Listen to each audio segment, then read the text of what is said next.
All right, so this is Teaching My Wife About Tech, which is our weekly live podcast that we do. And our first topic for tonight is based on a article that I saw on Ars Technica about autopilot cars and the law.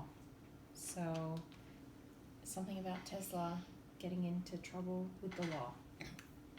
So, if you're unfamiliar with Tesla, the makers of a very prolific and successful electric car, have a service which is known as autopilot or fully autonomous mode.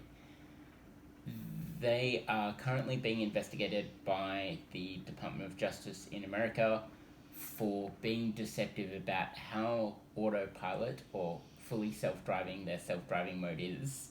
Their lawyers have come back and said essentially, when we mean fully autonomous self-driving, we don't actually mean fully autonomous self-driving. I'm pretty sure that every single article where there has been someone who's died, they have come back and said, at no point are you allowed to not have your hands on the wheel, right? That was like the thing, and so that's how they keep their hands clean. It doesn't properly engage unless you have your hands on the wheel every few seconds. And yeah, I think that the law is also just very murky here, because obviously are there any specific laws when it comes to autopilot cars? Yes, so this was going back to 2010, I want to say. The America, because we're talking about America, America's the only country that has like automatic cars right now, right? That are on public roads. I feel like there's no other places. Well, you can get a Tesla shipped to most countries. Okay, yeah, but do they all have the autonomous pilot thing? If you're willing to pay for it, yes. Because it's a subscription. It's not a subscription, but it's something you have to pay for when you get the car. It's like an extra. Yeah, it's an extra, the fully autonomous self-driving. Ignore. So with this, back in 2010, the American government agency, which is responsible for licensing cars, actually came up with a system for rating how autonomous a car is. And it's a series of guidelines because everything's a bit sort of murky and unclear.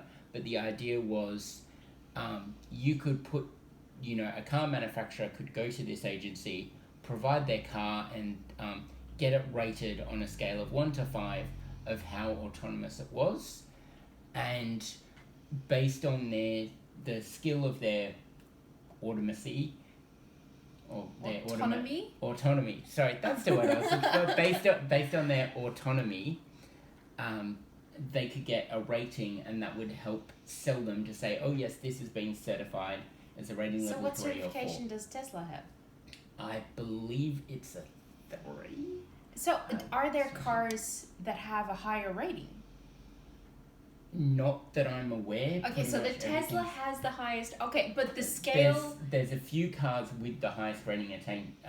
That has been attained, like on the same level, but it's not all the way. Level 5 is you are allowed to sell this car without a steering wheel. Okay, but that doesn't exist yet, right? No. Oh my god, that's so interesting. But they've made this scale, so they're like legislating for the future. Yes, it was a really brilliant part of forward planning because, it's becoming part of the discussion that cars are expected to become fully more and more self-driving. That's actually so interesting. Let's put in this scale, yeah. And but Tesla's only a 3. See, how can anyone think, oh gosh, I can just go on autopilot? It's only a 3. Exactly, and there's so many anecdotal stories of this not working perfectly, not going well. There's famously people who go out and experiment with the self-driving to see how it handles certain situations, risking their lives to film footage of the autopilot not working. That's a bit scary. Yeah. I have not seen any of this footage. I'm probably better if I don't watch it. Yeah. It sounds a bit scary, but it's fine to stay ignorant. all right. Well, that's really interesting. Are there any other countries that have laws relating to self-driving cars, or not yet? So we may as well mention Australia because we are filming this in Australia.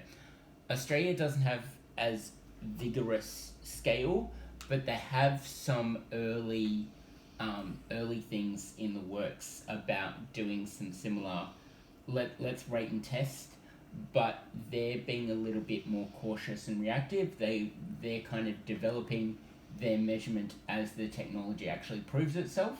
So they're not having rigid levels. They're like, we will see the technology see how work, it goes. and then we will give it a rating, and rather than limit ourselves to say 5, we will just build on how things are working and then scale everything accordingly. See, I feel like there's pros and cons to that, because on the one hand, you're like, oh no, well, we'll evolve, right?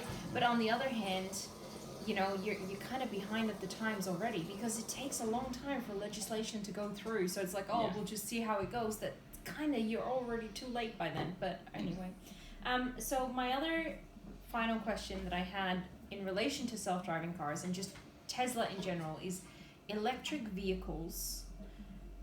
Is that where everything's heading? Because I've seen a lot about the pros and cons on electric vehicles, and I wanted to get your take on it.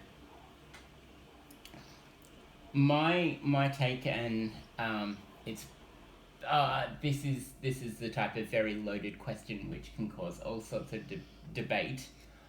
I say there is a time and place for electric vehicles, and that's actually like 95% of situations. We will probably get to a place where electric cars are like the best option. I think we need to move on from lithium. I think there's better battery technology kind of in the pipeline, but it's a long way off. I just don't like lithium for it being explosive and what it takes to refine it, but then I feel like no matter what we pick in terms of that, there's going to be an environmental there's impact. Always going to be terrible environmental impacts. That being said, I feel like there's use cases that will require more long haul solutions. I think that there's situations out there that need different.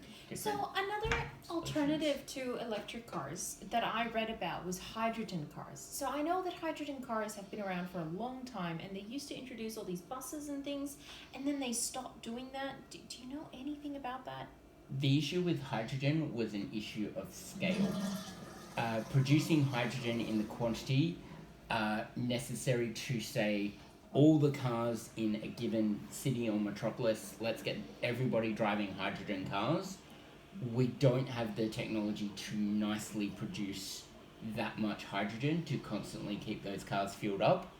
In the case of what we're digging out of the ground and everything, lithium is, in the broader sense of the word, more sustainable than hydrogen. That seems odd to me, because we have so much water, and like hydrogen's just in the water. All we would need is a little bit of sun, and then we'd create hydrogen. So I mean, look, I don't know anything about this stuff, so that's why it doesn't make sense to me. But there was a long-standing conspiracy theory in the US that somebody had developed a water-powered car, and that had been destroyed, or it had been suppressed by the government. But if you think about it for 10 minutes, like using fresh water to power a car is just a stupid waste of water how much of a finite resource it is. Yeah, well, I mean, if it could be salt water, that would work. If we could get hydrogen out of seawater in a way that's semi-reliable and scales well, then I could see that being a thing. But I mean, desalination's already a whole other issue. But anyway. Yeah, it takes so much energy and everything. That, Well, 50% of Perth's water is desalinated water, so that's the Haas teacher in me who knows that. All right. So next topic, I think that we are ready to move on, unless anyone has any questions about autopilot or Tesla or any of those topics. because I know very little. Yeah, you can kind of see it. Because I don't have any more questions, but maybe somebody else does. So if you don't have any more questions, then we're going to move on to 3D printing. Now, the reason why I thought 3D printing was an interesting topic is because I know there have been a lot of advances in 3D printing, but the one thing that I am a little bit like, you see those videos of 3D printed houses, right? And you're like, okay, but at what point is it just a construction method, and at what point do we stop calling it 3D printing? Because it's a little bit silly to have just a machine that kind of just squirts out material and go like, yeah, that's 3D printing. But anyway, that's just me. Please. If you wanted to get all technical and do it, well, actually, it's not called 3D printing, it's called rapid prototyping. Oh. Because a long time ago, when the material that this was using was not really such a stable material, it wasn't as hard as you can now use in a 3D printer, these technologies were initially called rapid prototypers, because you put in a shape, it can spit out a model of it very, very quickly.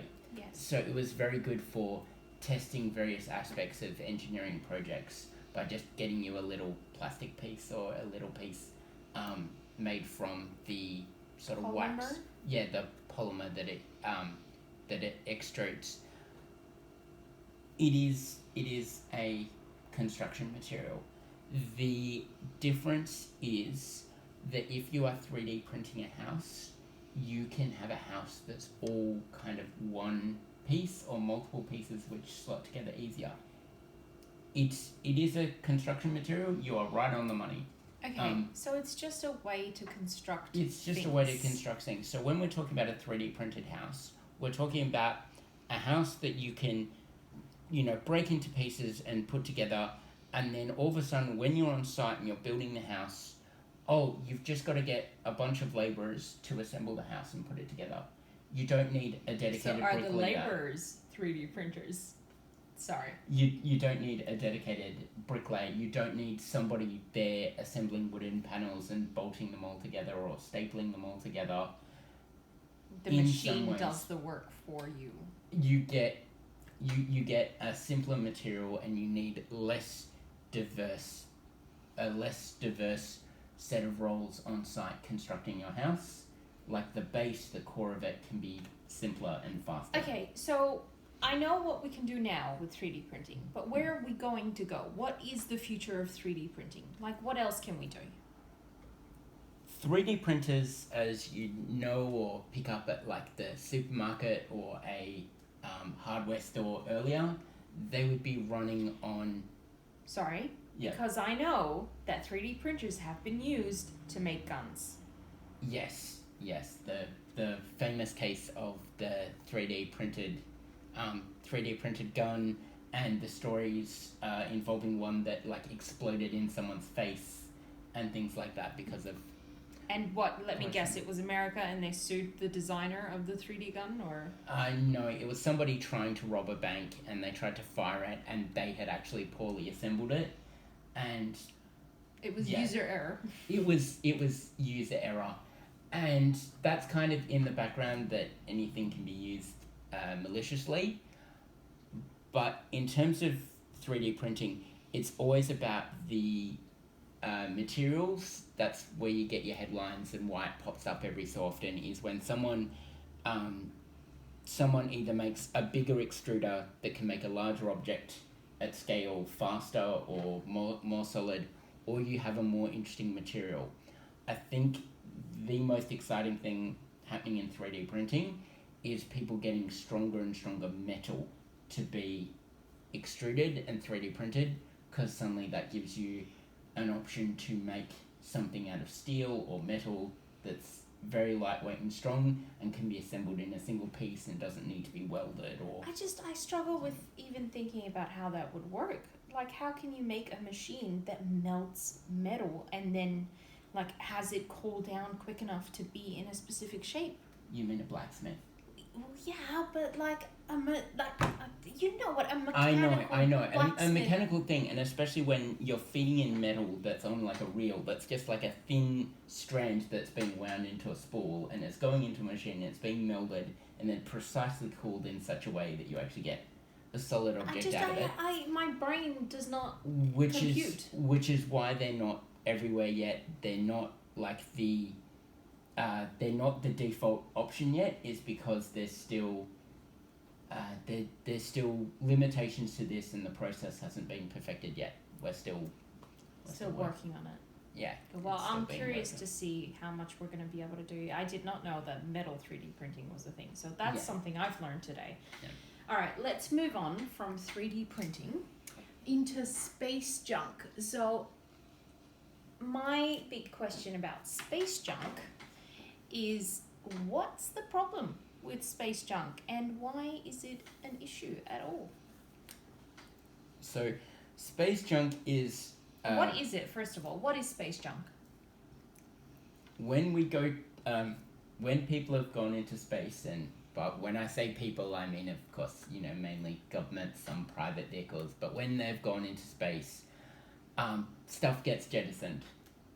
Sometimes it's something large, like a fuel tank or something like that. Sometimes it's small stuff, like when a satellite breaks up, it collides with something else, or I'm going to use the wrong term here, asteroid.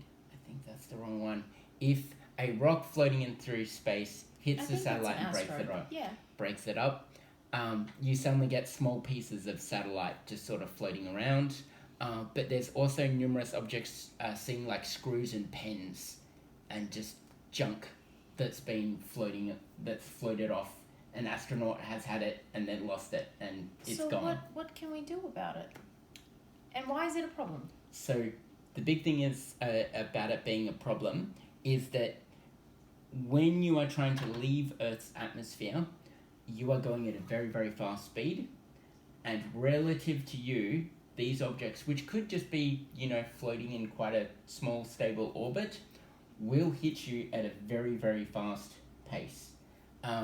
There's sort of the maths is if you are leaving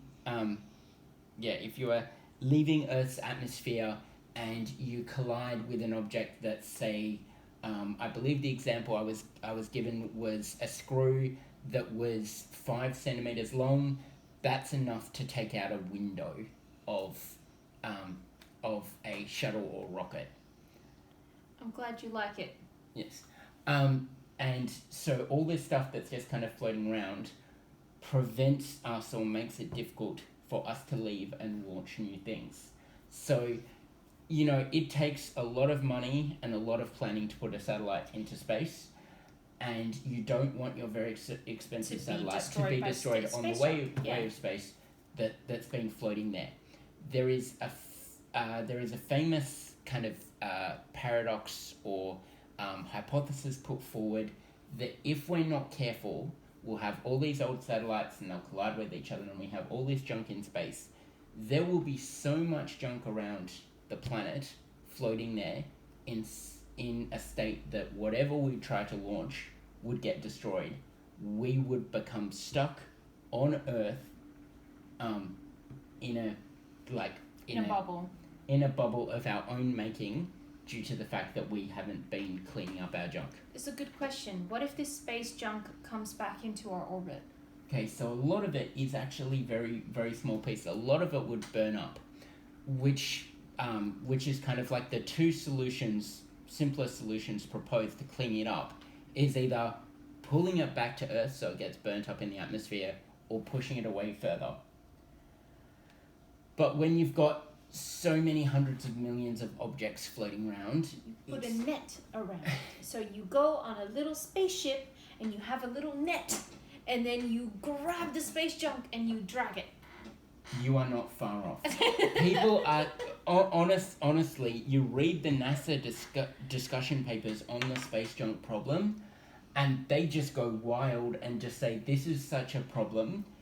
Nothing is off the table. Nothing is too stupid to solve this problem. Magnets! So yeah, there is stuff... Huge magnets! There is stuff like flying a spacecraft, giant electromagnet, through space trying to collect this. Bombs! Big bombs! I can't think of bombs, but there was there was some theories. I remember this like late 90s article where they were trying to conceive if there was a way to create a giant vacuum around Earth to suck everything in. That seems really dangerous. Yeah. That seemes like the plot of a movie where everything goes horribly wrong and there's only one man left standing. This has been I'm pretty sure there is an Ian M. Banks book, which is he's a sci-fi writer.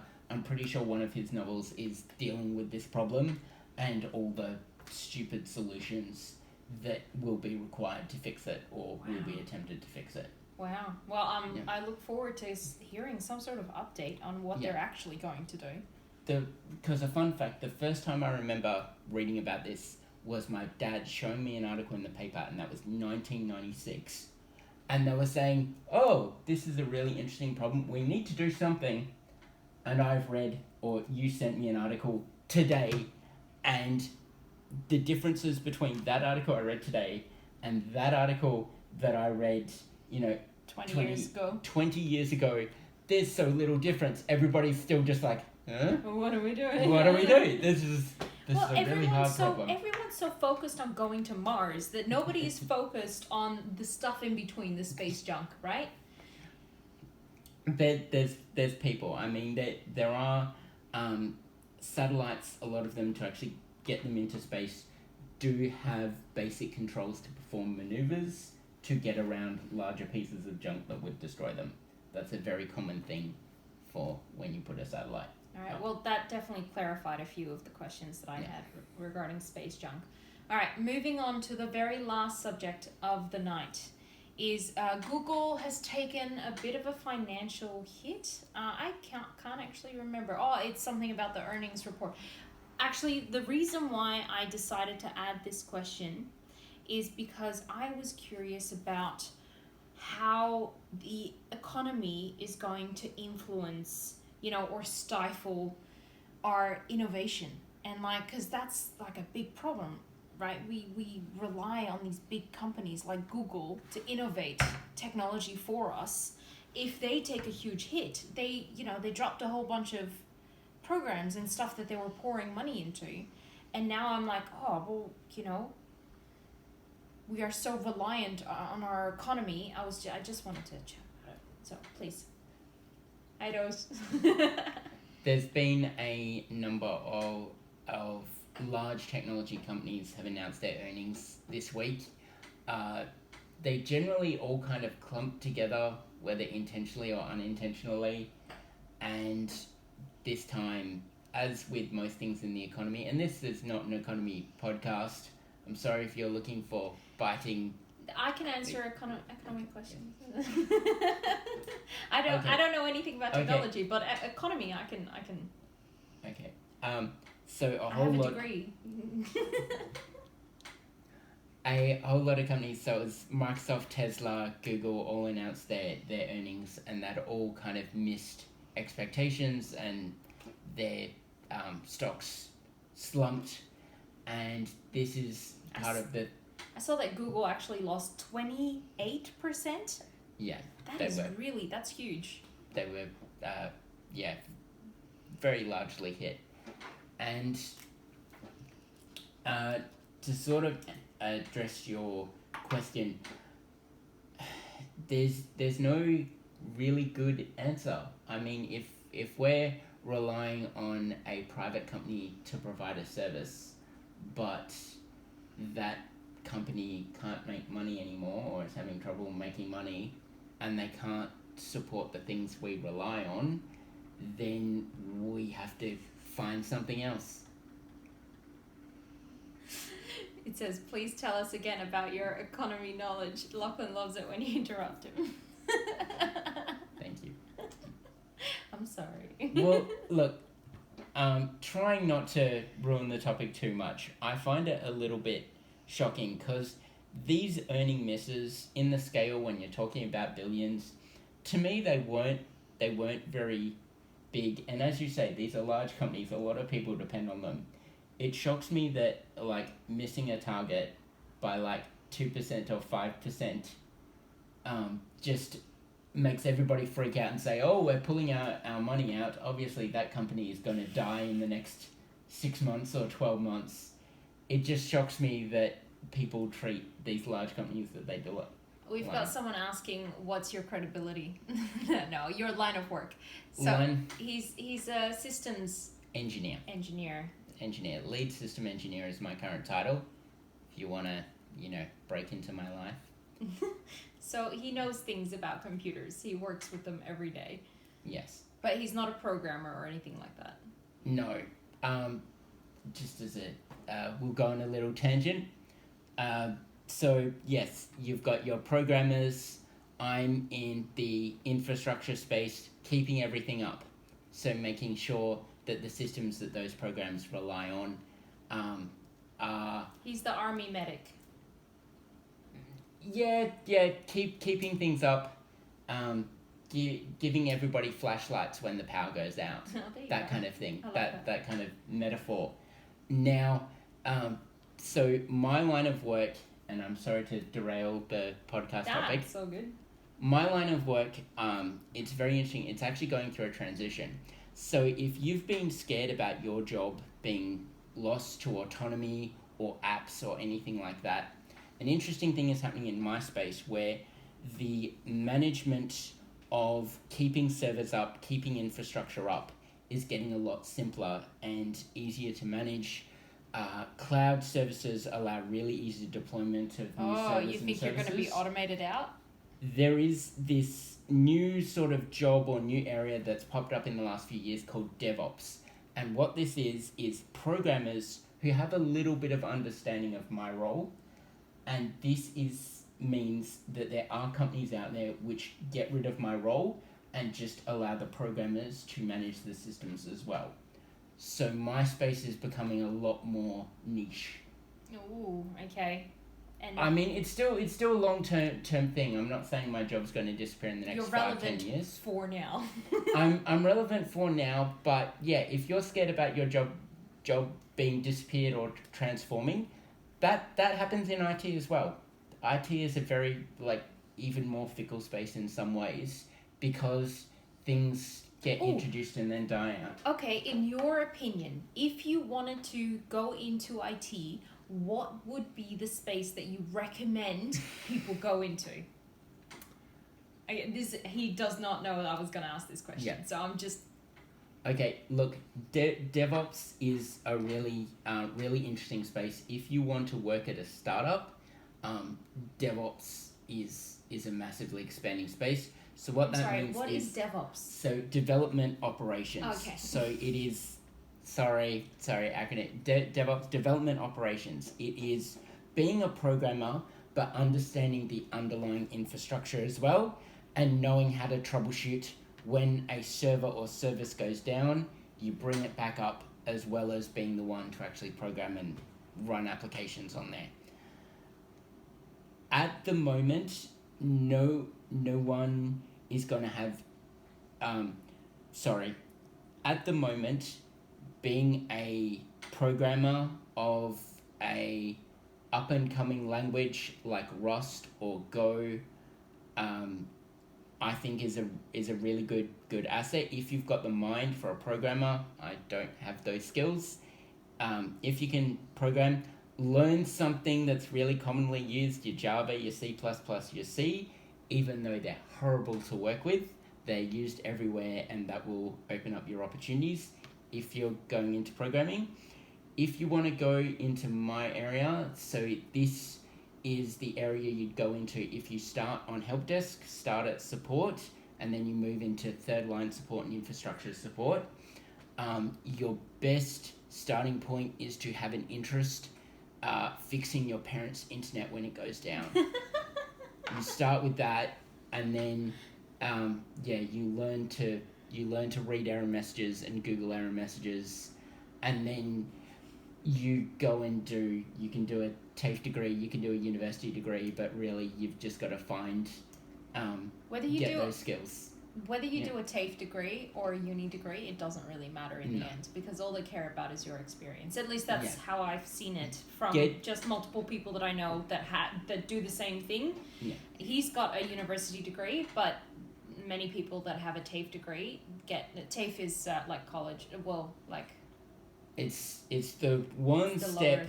that's it's tertiary education but considered under university. She says, I can do that. They usually think it's down when it really is an easy task. Yeah, I mean, the IT crowd, right?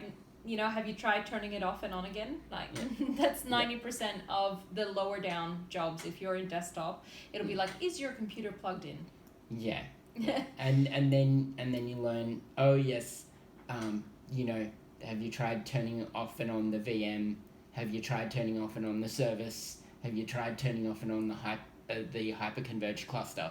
It just gets more and more.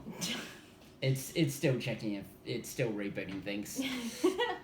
All right. Well, I think that's it for tonight's topics. So unless anyone has any other questions, that was very interesting, and it went on a very interesting tangent in my opinion. But yeah.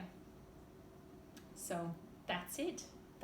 I've learned some new things. I've definitely learned some new things about autopilot and the law here in Australia, and the fact that they are not looking at the future, and 3D printing and space junk. Yes. All right. Well, thank you to everyone who tuned in, and thank you for your questions and your engagement. Would the cats on Lachlan's shirt be considered space junk as well? Organic matter does freeze in space, and frozen organic matter in space becomes very dense, and it does become very dangerous. They're adorable. Yes. So they're definitely not junk. No. All right. Well, thank you. Thank you, and good to see you again. And I hope everyone has a lovely evening. Good night. Good night. Bye.